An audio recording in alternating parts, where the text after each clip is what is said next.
Looking back, how do you think sports played a role in shaping you to be the person you are today? I spent more time with my coach than my parents. I've seen a lot. You know, the kind of competition, the competitive world was introduced to me at very early age. What was your age then? In newspaper, I used to have mine in Hindu, you know. Okay. There was editorial which was written for me, and which was very prestigious, Yes. and half of the page was written about me. Now that's missing because of social media. Controversy wins, negativity wins, and you don't know, talent may not always win. That's all. So it is indeed my pleasure and absolute honor to welcome the one and only bold and beautiful Miss Jwala Gutta to Familiarize. Welcome, Jwala. Thank you, doctor. She's a trailblazer and firebrand. One of India's finest elite athletes who put women's badminton on the international map. With 316 match wins in doubles and mixed doubles. She peaked at world rank 6. A 14-time world champion and 2-time Olympian. She was the first Indian badminton player to qualify for 2 Olympic events. An Arjuna awardee, she has medaled in major tournaments like the Commonwealth Games, Thomas Uber Cup, Asia Championships, Super Series, and Masters Finals. Beyond her achievements, she's a vocal advocate for gender equality And is transforming Indian sports through her training academy in Hyderabad. What are the sacrifices you feel you make along the way? And more than me, I think my parents gave up a lot of things for me. What would you describe as your career low? My own people who know me can...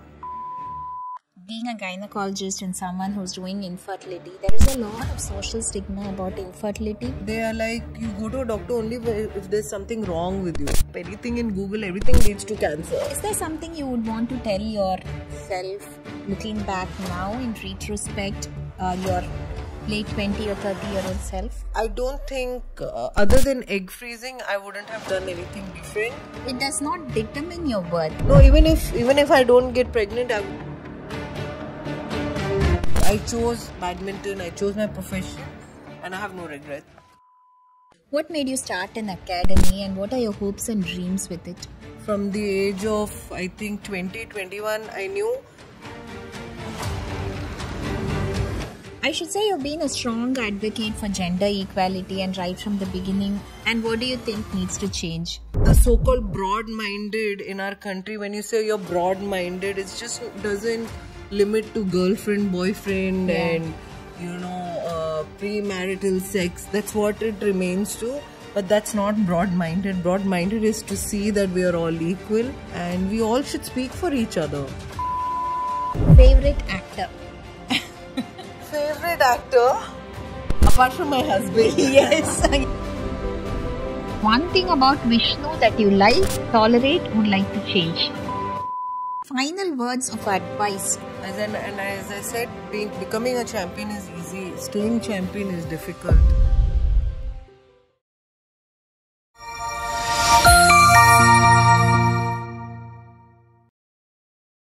Welcome to Familiarize, and today's episode is going to be the start of a mini series which I have termed as Dreams Kanavu Meipada Vendum, which really means dreams should come true. So this is mainly to showcase amazing achievers from various other fields, both conventional and non-conventional, but fields other than medicine. Because just talking about medicine can get pretty boring, right? My aim with this is only to inspire the youngsters and know that there are so many different choices out there in today's modern world, and also have them see that achieving excellence in any field is by no means easy. It's not a cakewalk and is not possible without a lot of hard work and struggle which one goes behind the screen of success. To kickstart this series, we have a very special guest with us. So it is indeed my pleasure and absolute honor to welcome the one and only bold and beautiful Miss Jwala Gutta to Familiarize. Welcome, Jwala. Thank you, doctor. And thank you so much for accepting my invite, though I know it was very last minute and you're actually planning to fly to Hyderabad just day after. That's no so trouble. I have decided to call your episode Rallying for Change, the Jwala Gutta story. And so let's start. I would like to start right at the beginning. So in your childhood days, When, how, and why did you get into sports? And really, what made you choose badminton? I mean, I didn't choose anything for me. You know, I was too young, Okay. and as you know that we are not in a sporting country. Yes. Whatever has to happen, it's the parents who kind Decide. of decide, and we live in a patriarchal society. And I was the first girl child of my, the whole family. My dad, and his siblings had only boys. Okay. So my dad was the youngest one. And then when I was born, it was a very different reaction. He did not expect that kind of a reaction. Oh, it's a girl. It's a girl. Okay. So a lot of better luck next time kind of a Okay. thing was Okay. given to him. So that's when I think he decided that, I'm not going to bring her up in a conventional way. Manner. And in that time to decide that I will put her in sports no matter what, any sport, but she'll be in sports. Okay. That's amazing. And that time it was the engineering and the doctor, only engineering and doctor. Only medicine or engineering? Or engineering. We didn't have any other choices. Every second person was an engineer around me. Every second person was a doctor around me. There was nobody who took up sports. And then when I went to this facility for sports, I was the only girl. Okay. And so it was my dad basically who pushed it. And I was too young, to understand that I needed discipline, to understand that I needed dedication. It was, I think, my dad's discipline, dedication towards my career, which kind of got me here. What was your age then? I was 4 when I was introduced to sports. My God. Yeah, I can't did even swimming. imagine. Yeah, I Okay. did swimming and gymnastics for 5 years. Okay. And then initially I was introduced to tennis, but my mom was like a little apprehensive. She was like, no matter what sport I take, I should not lose my femininity. Okay. So she was the one who introduced me to badminton, Okay. which I feel is a wonderful sport for a girl, and you are strong, you are also feminine, which is, You very... play with grace You like play that. with grace, you don't bulk up, Okay.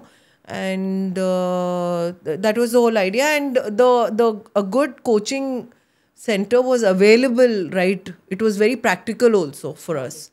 A very good coach, doctor bol rahi hu, coach, he's sorry. Now all doctors know, that's why we can edit But no one. he's Dronacharya and Padma Shri, SMRF, who changed the badminton in our country, and I trained under him. So he lived quite close to you, and though it was all... The center was close to me. He lived in the old city and he used to come. He was dedicated. So we learned a lot about dedication, discipline from, he was like my second father. That's Yeah, very nice. yeah.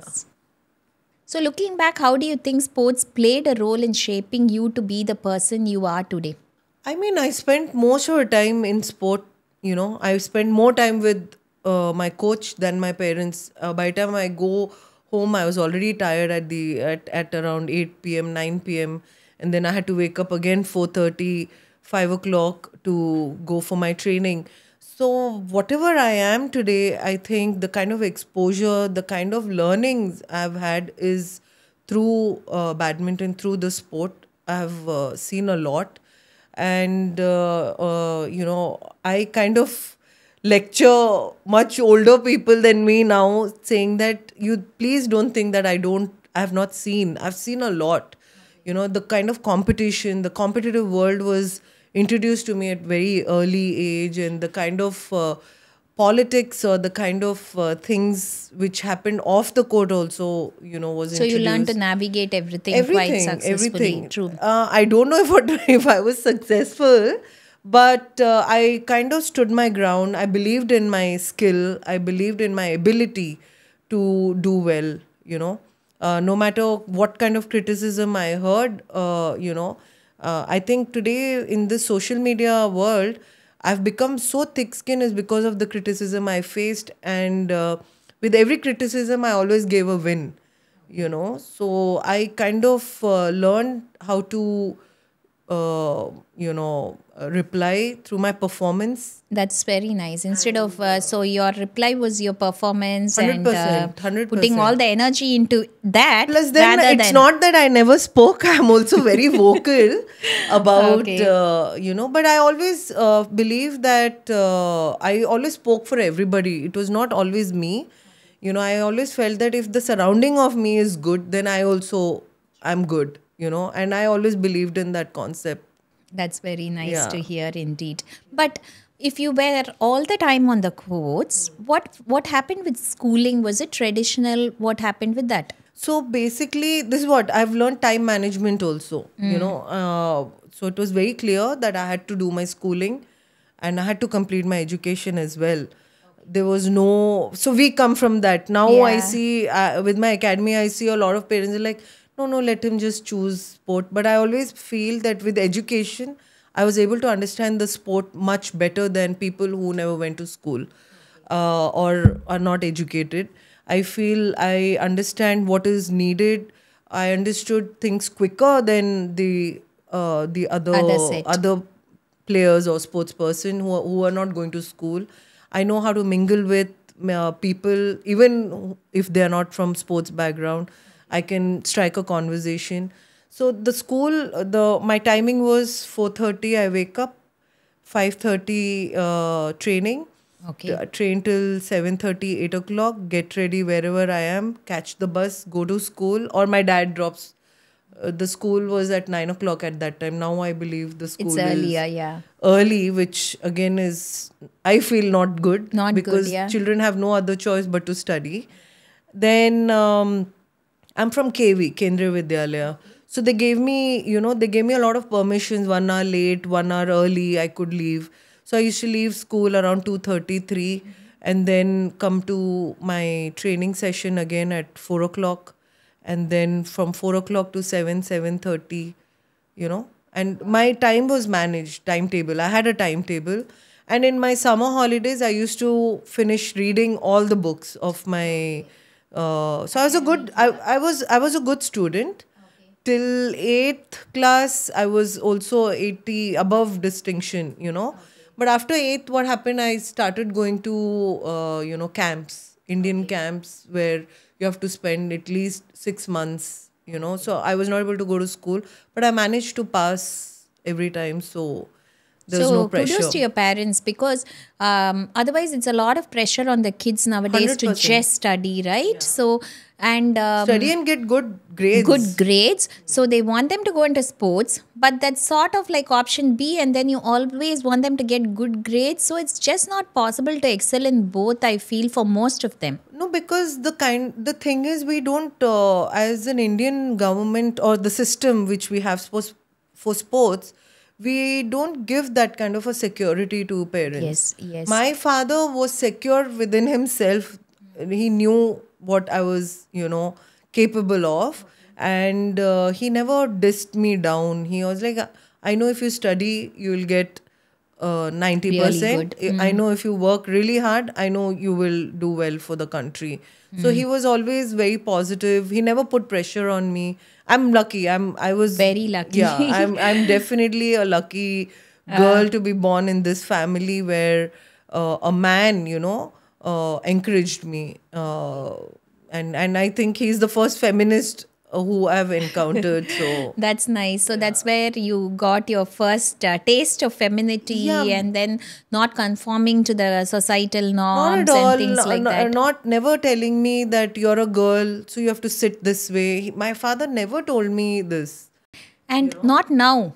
This was quite some time ago, so that is all the more really commendable, so for me, I would it say. was very. I used to wear shorts. I used to wear skirts. Never told me not to wear. No, don't do this. I always learned my own, lessons. If something, where to Yeah. do what. It was always my own learning. But he never tried to control me just because I'm a girl. Of course, because there's very sensitive things which he couldn't speak being a guy. Okay. He also introduced me to counseling at a very young age, at the age of 13. So that way, I think my dad was a very progressive guy.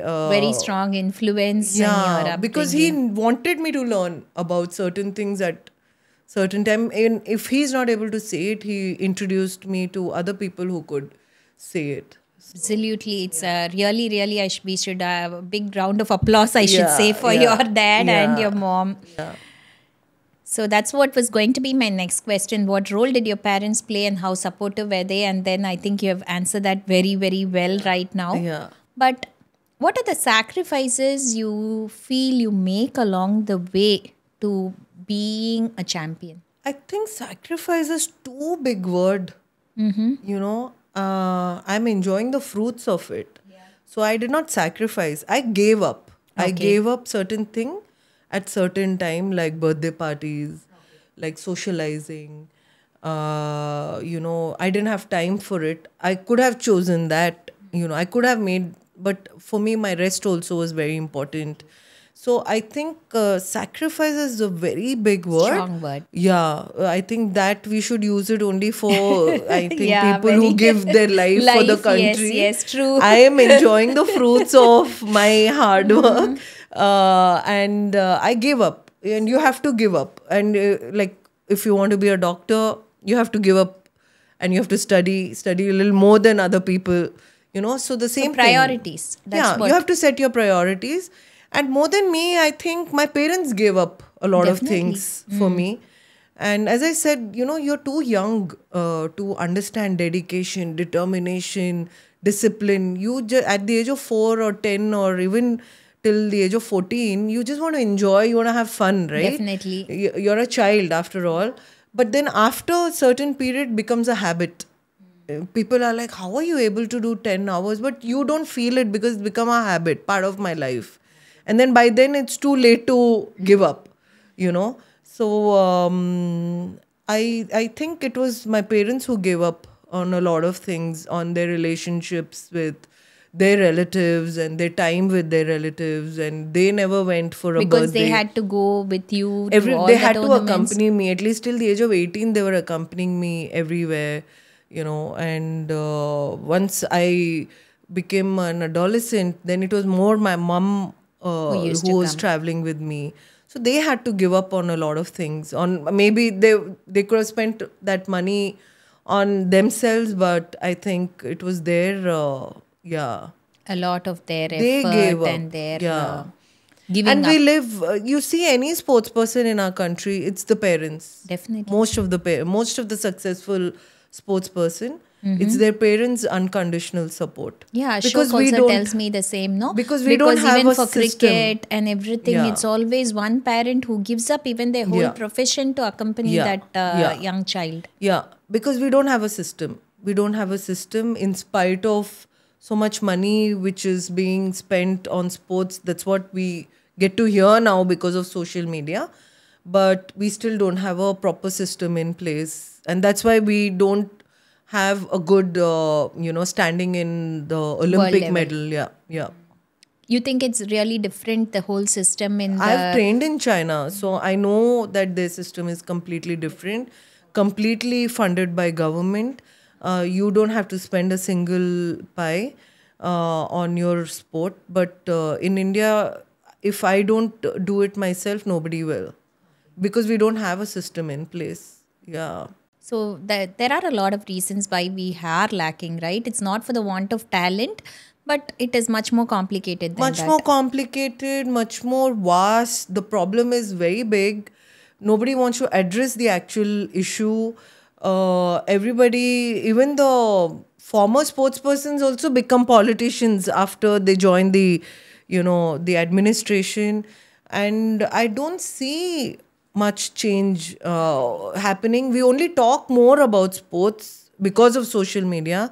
Just minus the social media, you wouldn't speak about. I think, but I am more lucky to have played in a generation where in newspaper I used to have mine in Hindu. Okay. There was editorial which was written for me, and which was very prestigious. Yes. And half of the page was written about me. Now that's missing because of social media. Yeah. So anyone, social media, you know how it is also. So It's become very temporary because every day there's a new news. So the attention deficit has seeped in. to our youth, not only youth, I think even Controversy wins, negativity wins, and you don't know. Talent may not always win. That's all. I mean, talent not doesn't win always, but I think now only marketing wins. Yes, you definitely, for whatever you do, if you you need to market yourself, even if you're the best. Unless you want other people to know about it, then No, everything I think has become very thankless somehow. Unfortunately, I feel even after COVID, even the doctor's job has become very thankless. Definitely. Which is very saddening because I think I'm an atheist. For me, my God is my parents, and I think next is doctors because without them we can't survive. If I get sick, the first call goes to a doctor, not to a temple. You God, know. okay. So for me, I feel that kind of an attitude is not good for the coming generation. No, there's a lot of distrust, mistrust due to many things. I think, as you said, a lot of it has become thankless. We feel we are entitled to a lot of Yes. things, and only when we go abroad, we will know the true scenario. For example, my friends who are doctors themselves, they are consultants themselves, they have to have a simple scan done. They have to wait for a month or maybe two, because being a doctor, they may get it in a few weeks, but it is nowhere as easy as it is in our country. In our country. And it is much cheaper, the healthcare here, compared to what it is abroad. 100%. But again, people don't have that sort of exposure. They have here every other clinic and pharmacy around the corner, right? Every Correct. street corner has one. So I think we have sort of become very sort of used to Ungrateful. it, and ungrateful as well as entitled to certain things. Yeah. But this is there in every field. Every field, yes, not even only in medicine. I have my academy. Children are not happy with the world-class facility I have made. Okay.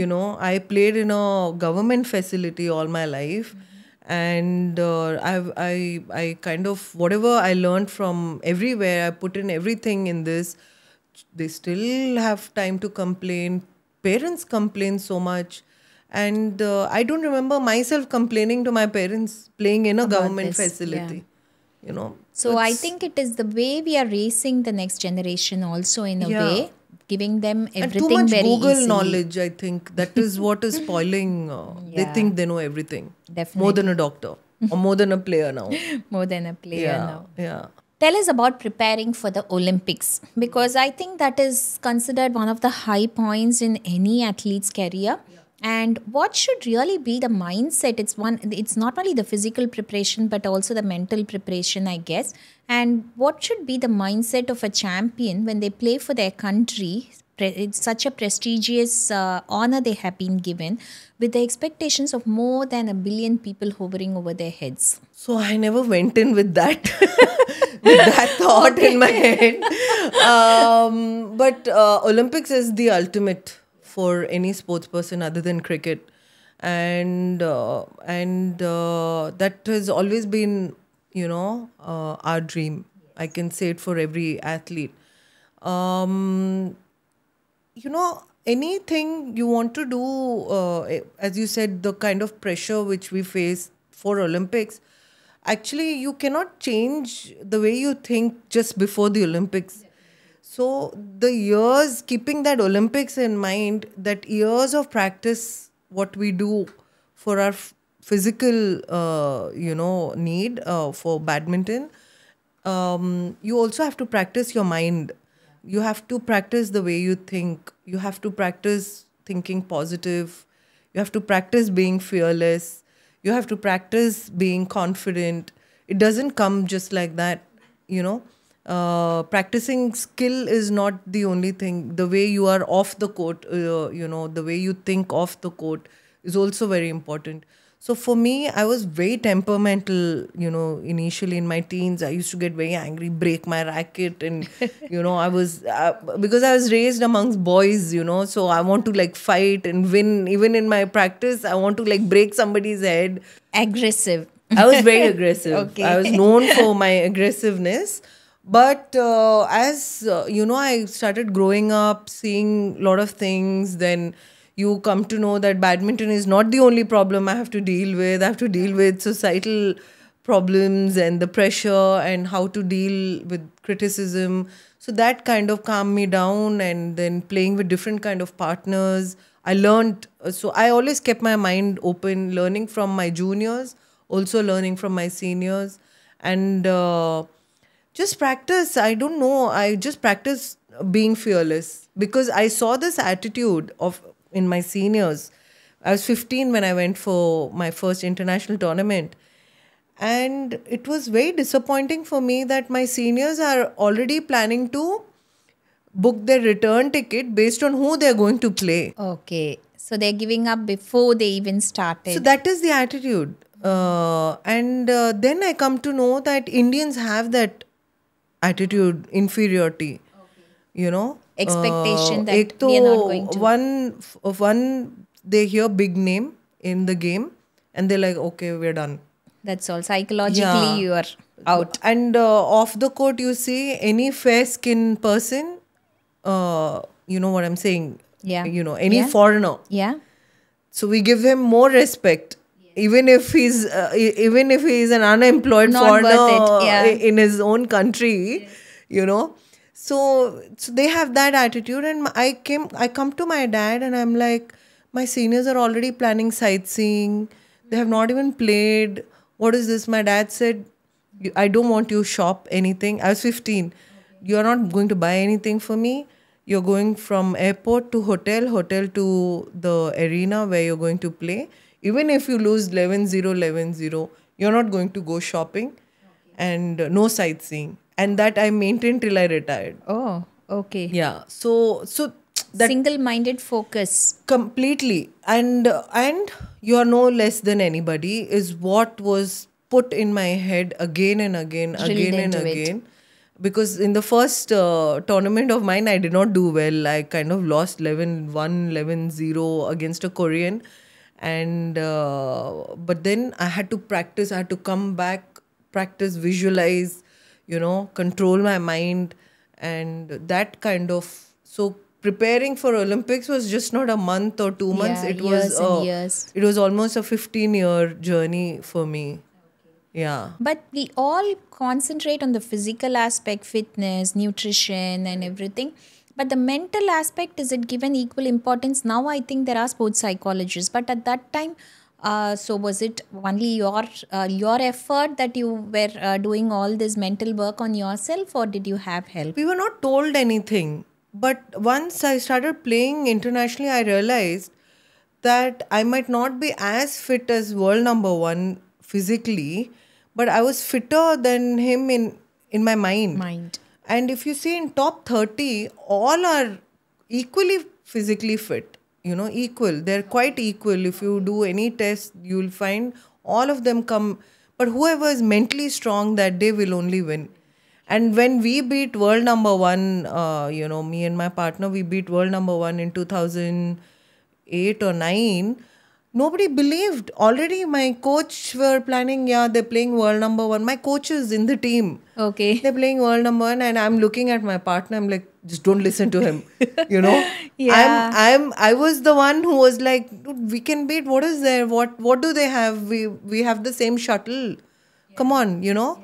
And that was my attitude always. Whenever somebody said that you cannot do it, I'm like, I'll just show it to you, just right away. And yeah, that's been my journey all through. Yeah. So that is also, I think, a very key role in you getting to the top, right? Because otherwise, as you said, physical fitness, yes, you work hard enough, it is, yeah, anyone can do it provided they are consistent and disciplined. But the mental aspect of it is very, very important, if not more, I would important say. on an important day. Because if you're really nervous, suddenly all your fitness will just go down the drain. You know? So I was sometimes, of course, I'm a human, you know, you're not always confident. But then the days which I was not confident, I used to pretend. I never in my mouth, this word of fear or I cannot do it today never came. Even if I know that day that I'm not Fake feeling. it at least. Yeah. I used to do that. Nobody even knows I think I'm just saying it for the first time. Yes, But okay. yeah. But that's what. Otherwise, you don't want other people, and that's also going to rub off, right? Then once you give out those sort of vibrations, then everyone starts getting sort of demoralized, and that's all going to be on a downward spiral. Yeah, I feel. and my fears and my weaknesses should remain with me, and I want to work on it. That was my way. Attitude. Everybody's very different. positive attitude, I would say. So, what would you describe as your career high?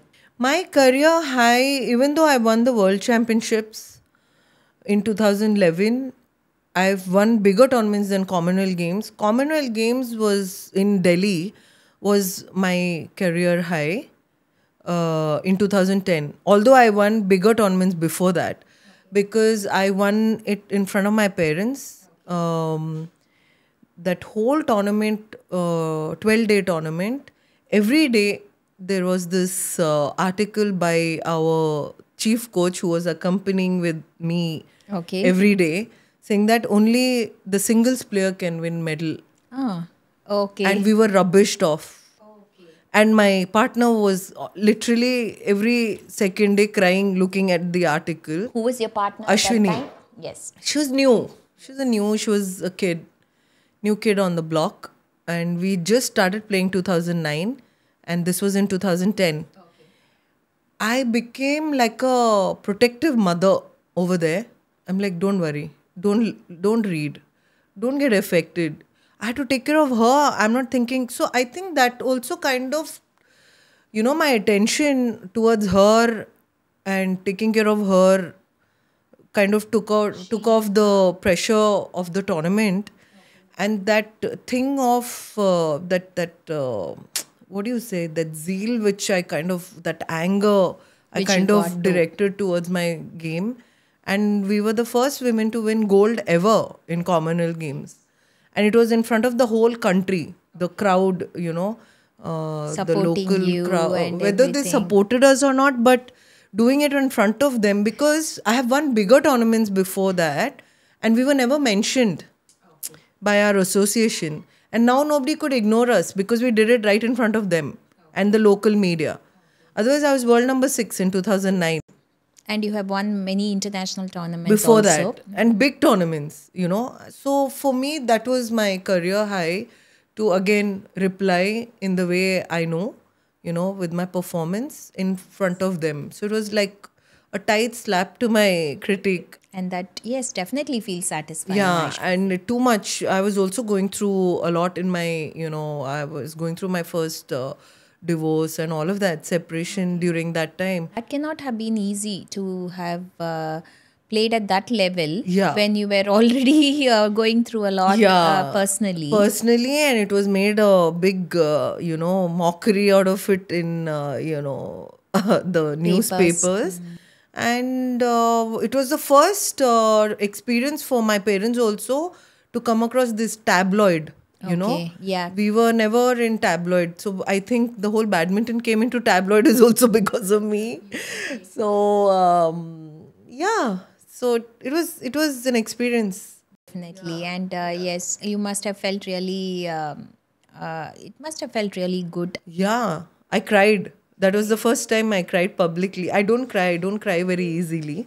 But I cried. I saw my dad, I saw my mom, and my sister also was there. And the national anthem was playing. So Must it have been was- emotional, I'm sure. It was emotional. I don't show my emotions very easily. But I think... Yeah, everyone has a point. We Jwala. we do, 100%. But I went through a lot. Nobody knows that. And I think that was as good as winning an Olympic medal for us. Even when you're hearing you recount that, no, I can feel the emotion which is Yeah, coming through, and yeah. what must have been the pride you must have felt. Your Because parents must have had I was in thrown you. out of the team before that, for no reason. I was number 1 in the country. I was thrown out of the team. They tried to, destroy my career with nonsensical, gossips about my divorce. Yeah, so it was too much. My parents also, it was first time for us. Now anything comes, we are all like, yeah, okay, we've dealt With with this worse. before worse. Yeah, so, but that time it was the first, so that's why I don't get affected with social media trolling. Because I've been through a lot worse. That was going to be my next question, because what would you describe as your career low, which you felt that was like, this was the lowest point in my career? I don't think I considered any point of my Journey career as low. Yeah, low. It's just that I was welcomed into this harsh reality, because till then my dad was like, you be good, the world will be good to you. Okay. Everybody is good around you. Okay. I If you was, work hard, that's fine. And the only badminton और कुछ नहीं करना है. Your badminton, you perform, everything will follow you. But I was introduced to this harsh reality of it in 2006. That my own people who know me can, turn against you. for what also I didn't know. Till Okay. today I don't know why that happened. For no reason. Because my job as a player was just to play and You perform. mean the ban? I was not banned. In 2006, I come back from Commonwealth Games. We won the first ever medal from Melbourne, bronze medal. It was the first time India won medal in a mixed team event. Me and my partner had beaten world number 5 to win that medal. And after that, badminton was put into a priority list. We have a priority list of sports. So there is this priority list where badminton was not there. Because of our medal, we came into priority list, and then the funding came to badminton after that, and it's continuing till today. All right. And I come back in March, Feb or March, and I was thrown out in April because a new chief coach had come as 23, and I had become old, and he wanted to encourage 17 talent? younger. I was 23.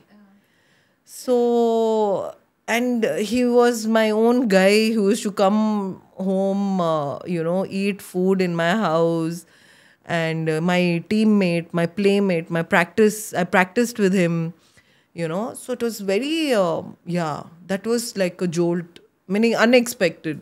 Yeah, and you can't understand why it happened Why? also. No. So even Because if there was a reason. I'm national champion. Like, there can't be any reason. Yeah. But you got over it. I got over it. I mean, I still cannot see it is. See, we have to understand, doctor, my achievements and my career is just not my career. It's my parents, my coach, my playmates who practiced with me.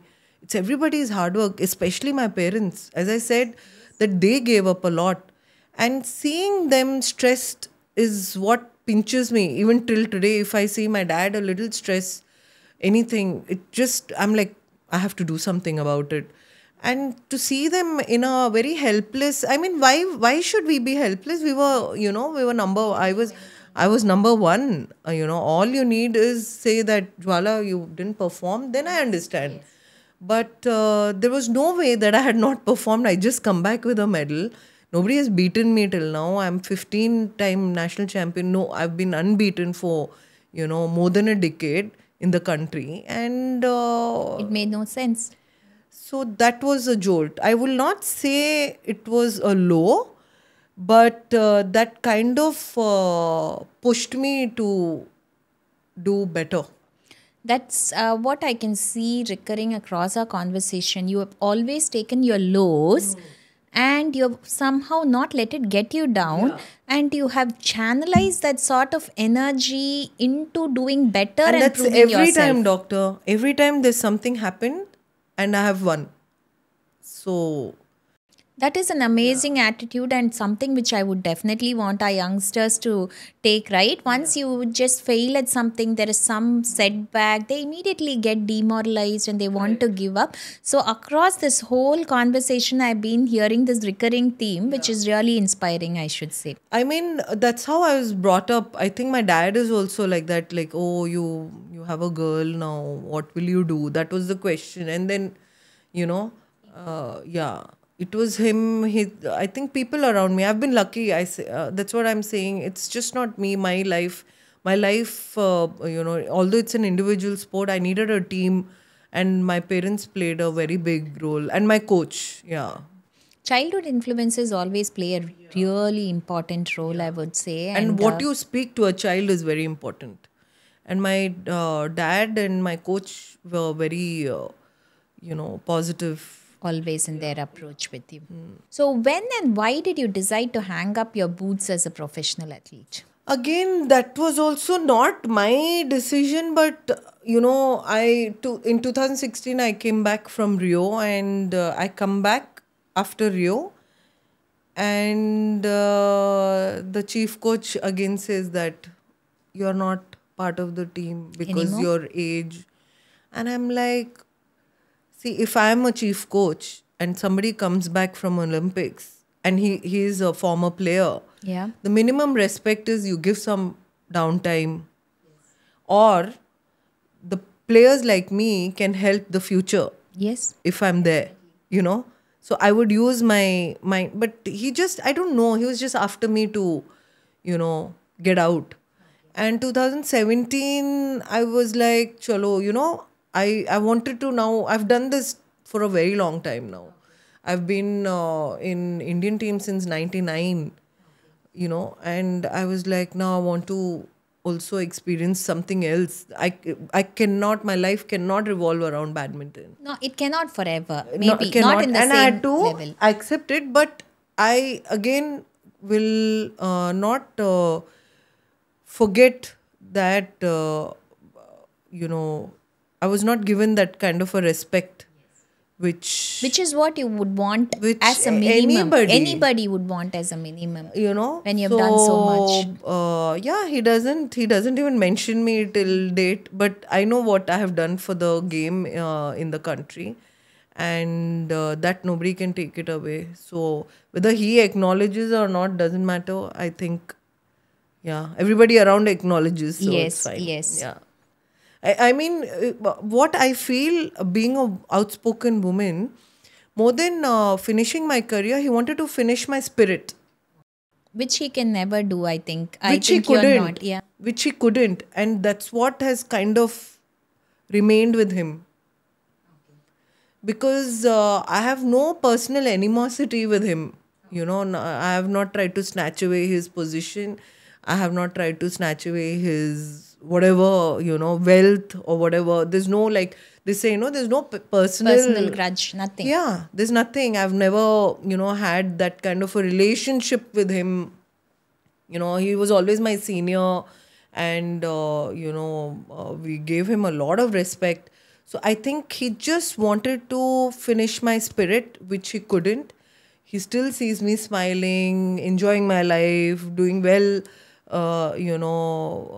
smiling Yeah. more than anything. I think that's what many of the people in the system who try to control, they don't like it. They don't like me is because they cannot Control you. control me. Yeah. And for the record, you're talking about The chief coach chief of our coach. country. Okay. So post retirement, because I don't think you have completely retired just as a professional athlete, what made you start an academy and what are your hopes and dreams with it? So my academy I like the logo, by the way. Yeah. With the arrow pointing up. arrow, and also it's an anchor. If you see JG together, it's like an anchor. And I always wanted to have an academy. From the age of, I think, 20, 21, I knew once badminton is done, I'm going to have an academy where everybody will be given equal opportunity. But I really didn't want to do it privately because I am a government product. I'm a state government product, and of course later on the central government. I paid only 100 rupees to learn badminton, and we live in a country where privatization will not help any kind of Only those who are like profession privileged will be able to come up. and privileged people don't have the fire what the Yes, definitely. know. I will completely agree so with that. we were a middle class with one scooter, my dad riding 100 kilometers every day for my, the kind of drive lower middle class the and need to prove themselves, need to come up. get out of their Yes. situation Yes. or whatever, and they would really understand what is a sacrifice by parents or, what all they have given up. For a privileged lot, it's a little difficult. I'll not blame them. Their situation is like that. But my whole idea was to take a government facility and adopt the whole facility and bring funds and get underprivileged, because the kind of reach what government can have, a private sector will never have. So, but I waited again, that time it was KCR and KTR, and they promised me a land, they promised. Then I went after them for 6 years, 7 years. Then when that didn't happen, then I kind of had to, make my own academy. And then, I have to survive the whole academy, so I have to charge a certain fee. But in the long run, mine is a complete non-profit organization. But in a long run, I want to have these children pay nothing to come and learn badminton. That will happen only if a government or a Some support is there. yeah Definitely. CSR or donation, if that happens. I want to support at least 50 to 100 kids, and let's So see. it's not being run as a business, No. but only out of passion, right? So as a I non-profit. want to leave a legacy, and I want sports to be available for everybody, not just people. Badminton is expensive. It should not be just, limited to people who can afford it. I want everybody to feel that they can and they have the right to. And I saw that recently you are starting with cricket also there. Cricket, we have cricket ground. I wanted to make, all women cricket academy, because now, the kind Slowly of coming support up, yeah. BCCI is giving. But then I need a lot of support. So I'm just looking, yeah. So best wishes with that, and I Thank hope you. that what your initial vision for it does come Yeah, true. thank you. I should say you've been a strong advocate for gender equality, and right from the beginning, I could see that we have been having this conversation. So, where do you think we are at present as far as sports is concerned? Because I'm not even going to talk about the general world where we know we are not. And what do you think needs to change? See, I don't know first is whether people really understand what is gender equality, Gender equality is not how strong I am compared to a man. It's not physiological. It's about opportunities, and it's about how you look at a woman, If woman becomes a mother, you're like, bas, her gaya." career is finished. Ho gaya. And if a guy becomes a father, but Yeah, he it's can normal, continue, it's natural, yes. right? So that attitude needs to change. We are far from gender equality in our country, especially in sports. If you see a Indian team which consists of 10 boys and 2 or 3 girls every time.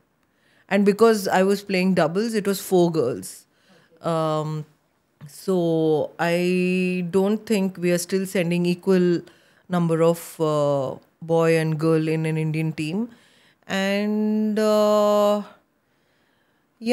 think we need to, there's a lot, pay, Yeah, pay it's nowhere parity. near. And I stopped playing in national level tournaments because the pay was not equal for girls. I said, when you're not paying me as much as the guy, but you want me there for visual appearance and for your sponsorship, you're not paying me. So I stopped playing. Last 4-5 years, I stopped playing national level tournaments because we were not paid equally. And you don't think it's going to change in the near future?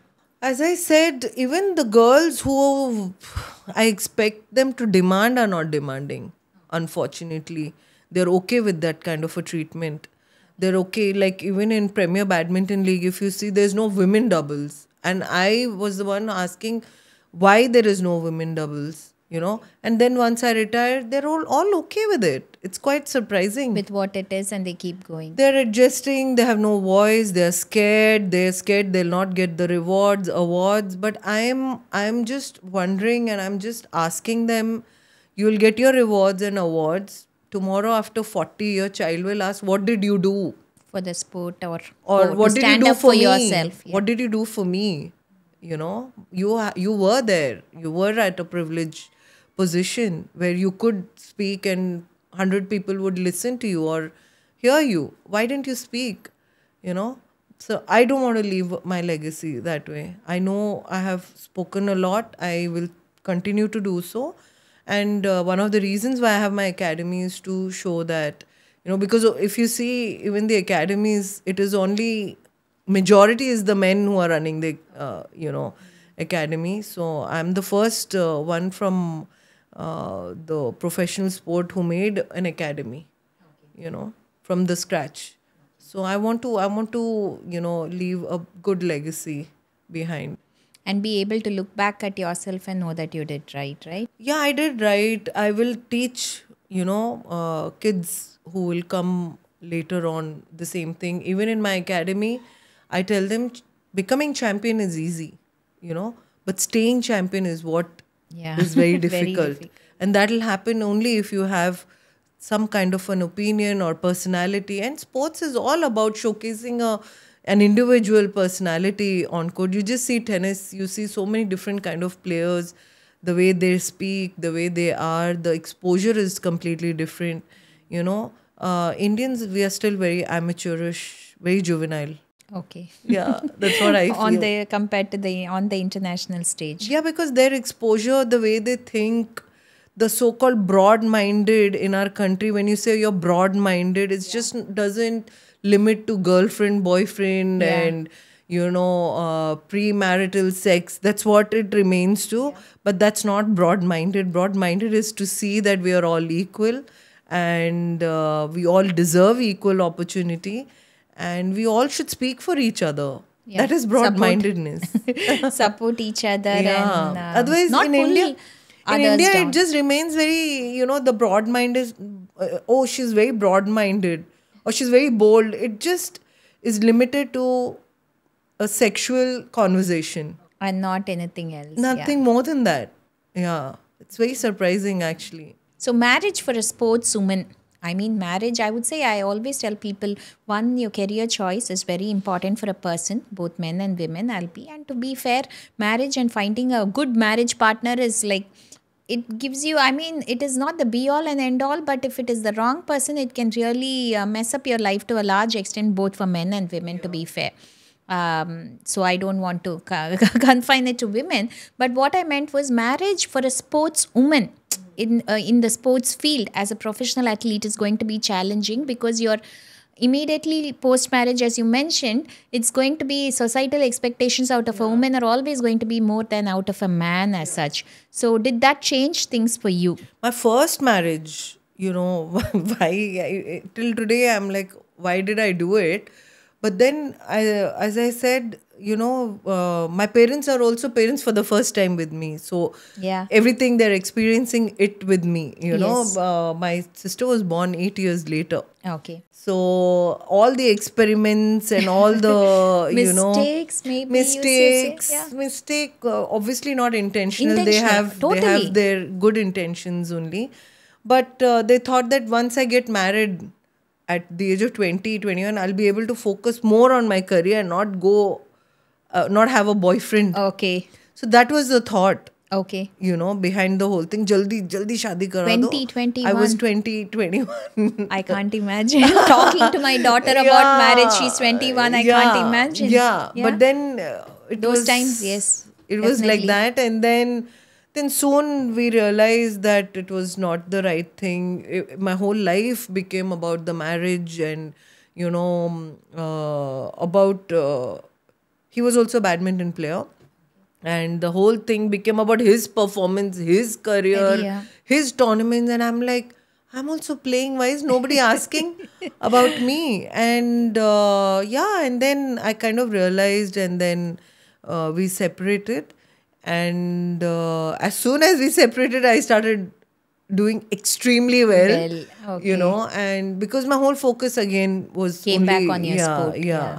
So, and then I decided that let me just play and let me not think about marriage. And I was okay with not getting married also, because I am someone who doesn't succumb to societal pressure. But around me, people were like, and now people have no, not many people know that I was married also. It was Okay, yes. Long ages ago. Yeah. But at one time, then, you know, I thought that, you know, companionship is Important. important. I was okay with just having a companion, not, you know, putting a legal name.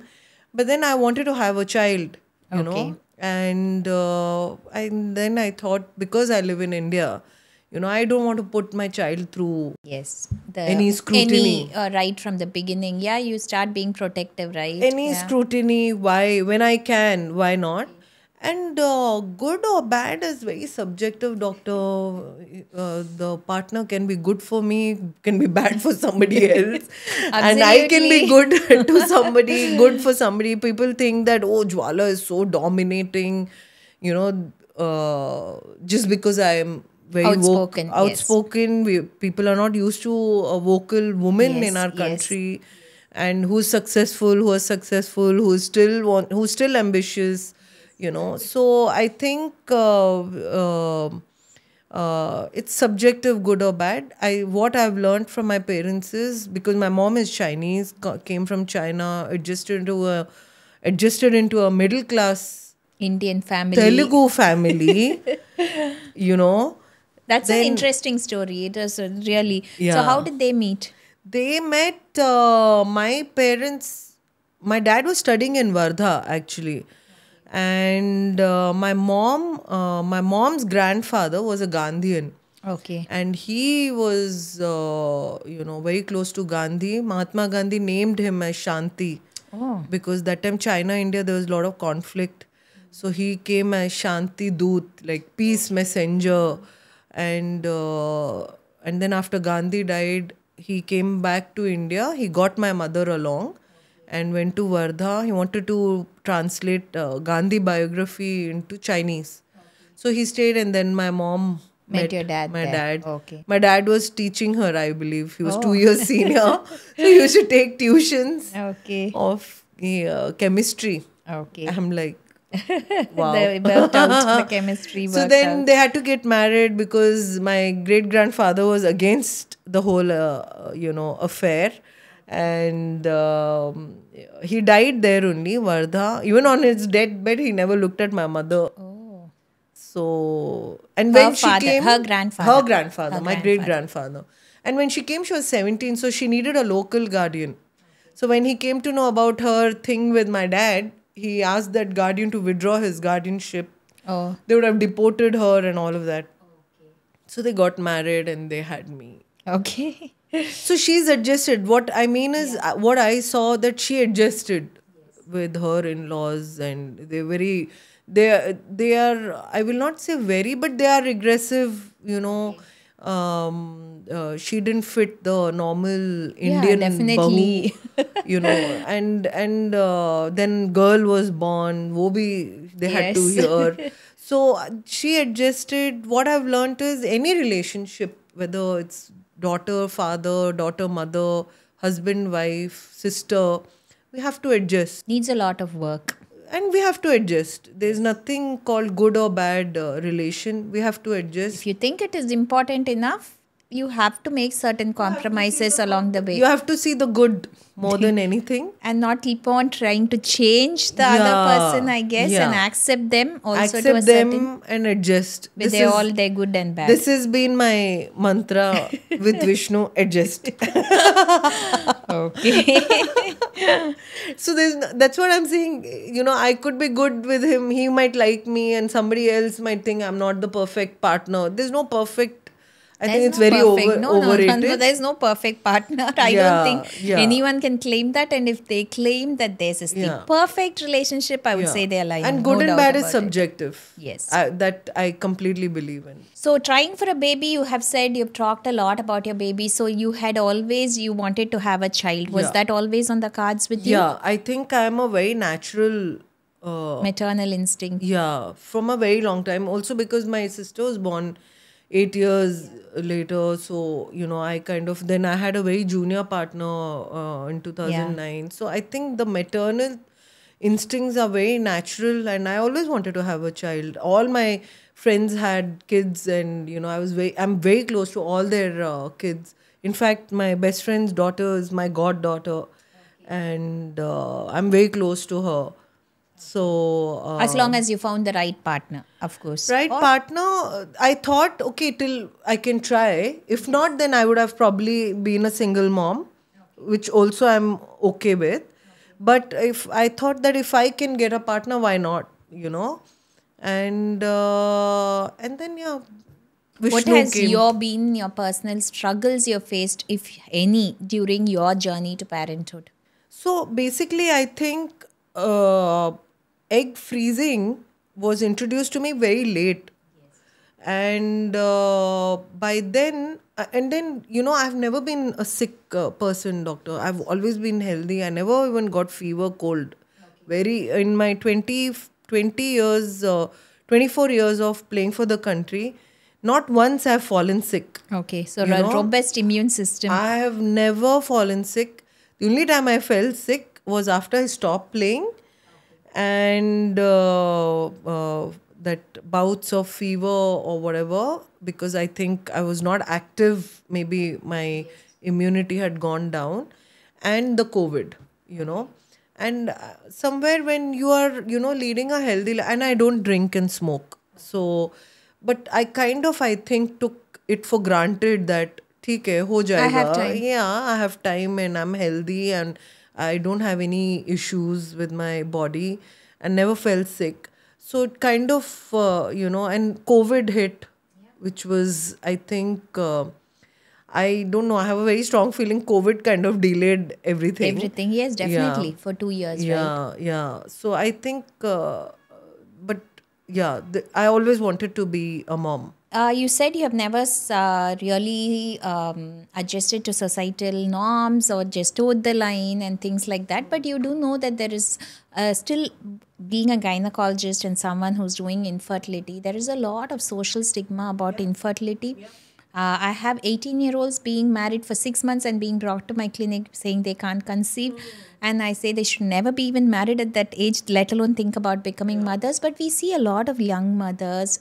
We see a lot of rising infertility. We see the social ostracization and stigma which is placed on the couple in such cases, which is really sad. It's not only their own wish to have a child, but it is also all the Everybody pressure around on you you, wants which is you to placed have on a your child. head. And nowadays, yes, now IVF is there. But even IVF seems to be something which should be ashamed about. That is a general misconception which you have, that somehow there is something different or something artificial about it. So many myths and misconceptions surrounding IVF, which I think in today's day and age is really sad, because you know that IVF can be a boon for a lot of couples. It should not be approached lightly. I would never ever push someone directly to IVF unless they really needed it. But it is not to be trashed either, or thought that the child born out of IVF is in some way going to be different, or any problems associated with it. So I think in today's day and age, people should be open to a lot of things, get educated, be aware of their choices. You talked about egg freezing. Even the other day, I had a patient who came to me at 42 years. She had been through about 8 cycles of IVF before. And she said, Doctor, I was in my mid 30s when I did 6 cycles of IUI. If only I had known back then that as I age, my chances are going to get lesser and lesser, even with IVF, I would have probably taken different decisions back then. So this lack of awareness leads a lot of people to delay treatments, thinking that just because even if you have the money or if you wanted to do it, you could do it at any age and get pregnant, and that it just doesn't work that way, right? I mean, even to go to a doctor, there's a lot of fear. They are like, you go to a doctor only if there's something wrong with you. You know, they don't want to go to doctor to, know or learn something about yourself or about the subject which you don't know. And I completely, don't agree with that kind of an attitude. A doctor can be a teacher, you don't know your body, and a doctor can literally teach you what you probably don't know, and what you and I don't believe in Google knowledge, nowadays. Because it doesn't tell you what is specific to And your practical situation. and practical and like when you type anything in Google, everything leads to cancer. Yes, first would be that on the charts Yeah. would be cancer, right? So I think it is very misleading, stressful, and all that. Going to a doctor who knows you, who knows your body and who you've been going to. And who you trust. who Find you one trust. you trust. Yeah. I'm not saying everyone's going to be the same. Find one you're comfortable with, who you And believe always in and take trust. a second opinion, take a third opinion. I mean, my point is always go to someone who is well informed and who's been practicing for years, and you have to trust the science, you have to trust the medicine. I mean, And not listen to what someone in your neighbor, your office colleague is just giving, and handing be out truthful. advice. Or I think be truthful to your doctor about everything. I think that helps, and that helped me. And I completely trust in my doctors, whoever I go to, because I always feel that I'm nobody to. Yeah, I've always seen that with you, right? Even when the brief time, even when we had you had few queries, you've Yeah. always said, no, I will go with what you say. I'm not going to question you. If you have decided that you're going to trust that person, you're like always, you never try to second guess or Google or ask about side effects, complications. You sort of just accept what they are saying. I mean, that's what the doctors are for. Let them do their job, is my point. And doctors will always want a success from anybody. No doctor would want a unsuccessful treatment. Every doctor wants to, come out successful with their patient. It is also it also gives them the credit. So I think you have to trust your doctors Be and informed. stop. Yes, you And can stop do your Googling. research. Yeah, because even if you say that, I'm sure everyone's going to Google, but know where you're getting your information from. Make sure people who are qualified are talking about that. Go to the accredited sources again, like your associations which are there, to get the proper information. Just don't do random search of blogs. And every or, body is different, every mind is different. You got to respect it. Every doctor's experiences are also different. You have to understand that as well. And not just jump. and as you said, get the facts right. Know what the choices are Yeah. and make your own And informed there are choice. there's so many choices now. The science has gone up ahead so much so today. Doctors can help you. As you said, IVF, is initially people will be like, oh, you're going through IVF, then there's something wrong with you. They don't understand that it's just not. There's nothing wrong with you. If there's Yeah, something yeah. wrong with you, even IVF will fail. Yeah, exactly. Yeah. But IVF is just to assist you for as quicker as possible and as precise as possible. And then sometimes And, time is running out, eggs time are is running out. at Women, even younger women ages. time does run out. Yeah. Is what I want to Compared tell. to men, yeah, yes. compared to men. Unfortunately, men we can are- get become fathers at the age of 60, 60, 70 70, also. yeah. Unfortunately, women cannot. we have a and we have finite to, number of eggs, and Yeah. we have to accept that. We have to accept that. We have to accept. Yes. Yeah. So, is there something you would want to tell yourself looking back now in retrospect? Your late 20 or 30-year-old self? Would you want If to I tell knew you? about egg freezing, I would have definitely gone ahead with that. I was not told the seriousness, or I was not informed. I think I was told, if I remember, but I didn't know the seriousness of it. But I don't think, other than egg freezing, I wouldn't have done anything different. I kind of, I'm very happy at the stage where I am today, and this is the right time for me, where I can probably give full attention to my personal life and to the child if whenever I have. And that's how I want my life. I chose badminton, I chose my profession, and I have no regrets. That's Yeah. very nice. Life well lived. No, even if I don't get pregnant, I wouldn't have had any regrets, because that's not the only thing what a woman is made for. So society will tell you 1,000 things, but they will not come and help you bring up the child. This we need to understand. It does not determine your worth. It is always okay. You want to have the child, but it is in no way going to be the only thing which is going to give you the title of being a woman is not determined by being a mother. Correct. And that is what is gender equality, which we are trying to. If a guy doesn't want to have a child, it's fine. It's his choice. But if a girl doesn't want to have a child, people, look at her in a different way. Like she's different Correct. somehow, So the yeah. opportunities, the choices should be given equally, is what. We want to Yeah. say. Yeah. So a rapid fire. Okay. Hmm. So first love can be human, non-human, non-living also.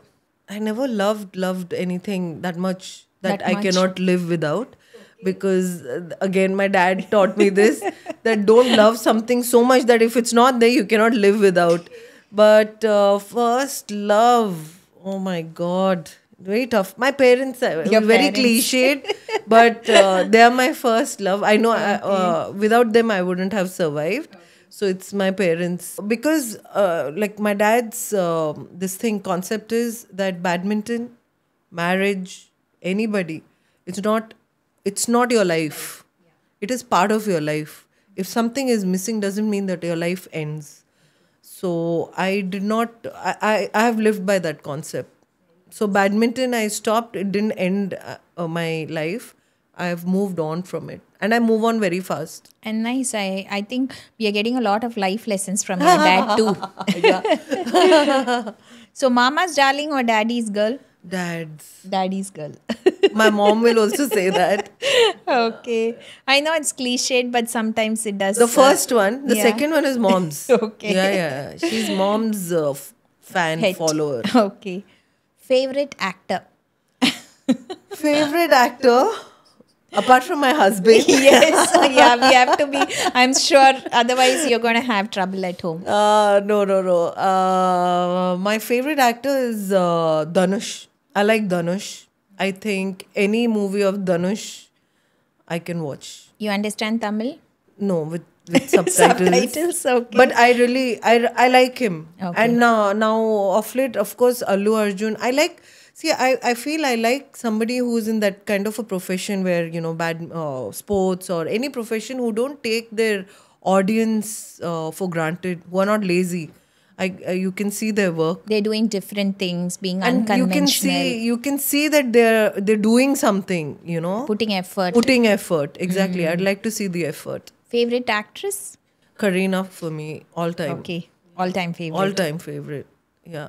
Because again, I've seen her evolve, like from not so great actress, from grooming herself, from becoming a great actress, and to becoming a Very mom. versatile. Mom, and even she also she was not hiding her bump. Okay. She was working when she was pregnant. I like that. Favorite badminton player, men, women?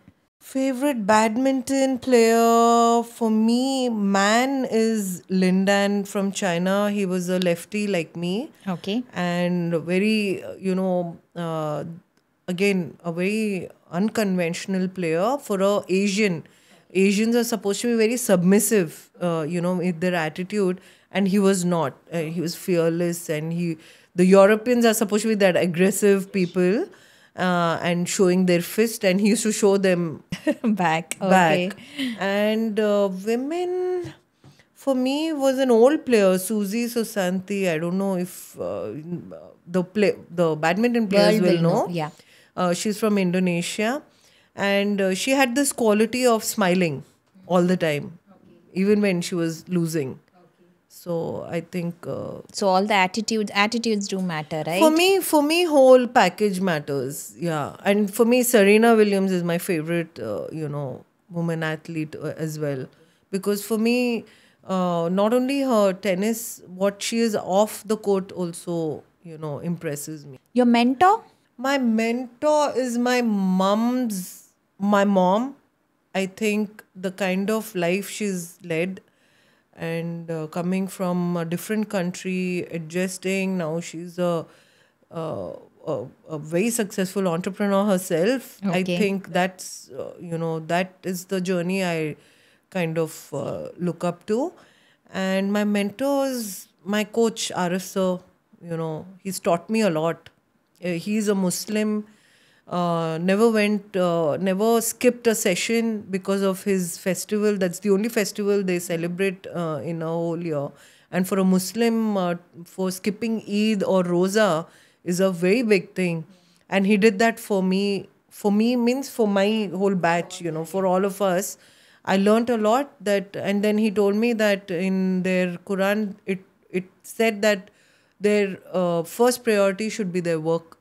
Then comes everything else. And, I learnt all that from him. Your biggest cheerleader? I have many.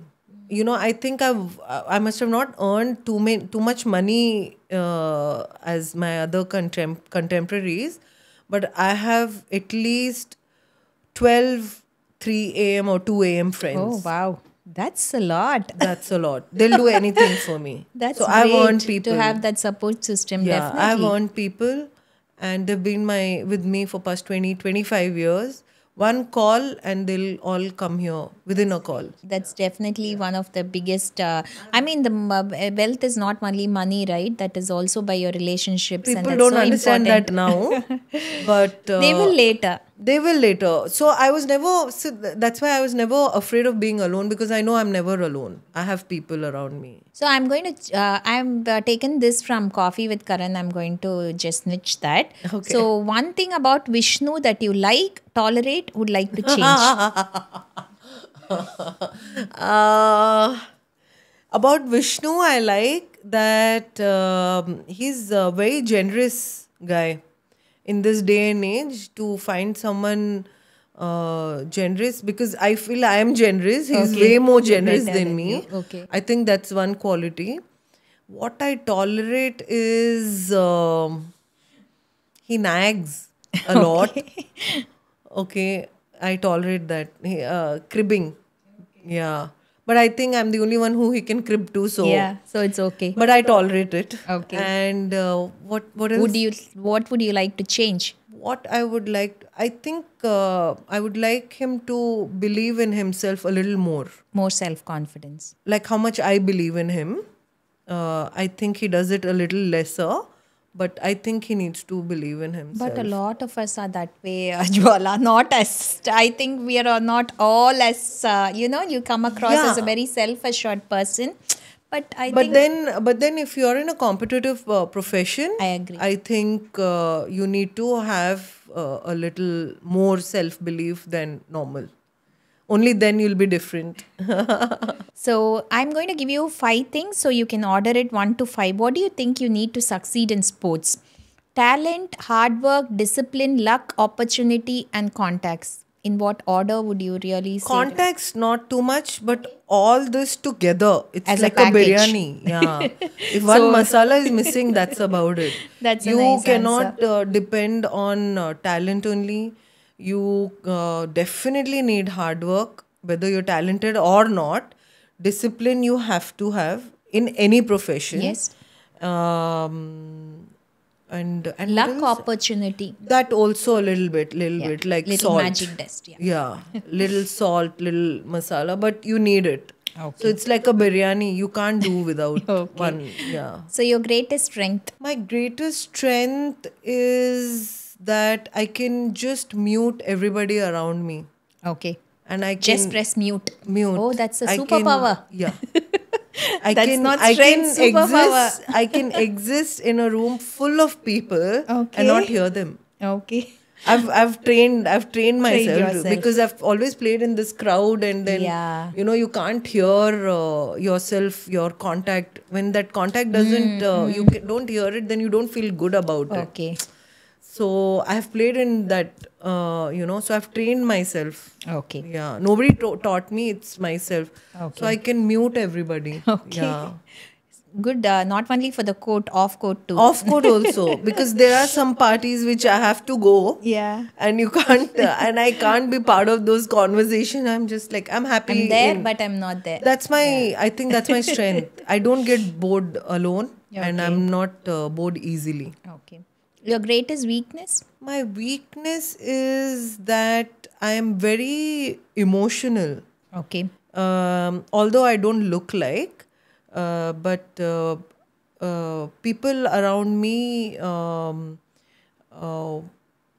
whatever happens around me affects me.